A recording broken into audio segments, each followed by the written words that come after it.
So in this video, you'll learn how to exit easy mode on your Samsung Galaxy phone. This is for whether you've accidentally entered easy mode or you just no longer need to use the feature on your device. The first step when it comes to exiting easy mode is to navigate to the settings app. Now you can do this by just swiping up for the apps menu or the apps drawer, or you can tap on this apps icon here and it will still open up the same apps drawer. Next, look for the settings icon and tap on it. Then you want to scroll through your settings menu until you find display. Select that. Under display, scroll even further down until you find easy mode. Then select it. And then under easy mode, you're just going to tap on the toggle to disable this feature.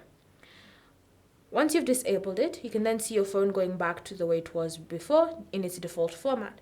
You'll also notice when you navigate back to the home screen, everything has stopped being enlarged and it's now back to its former state.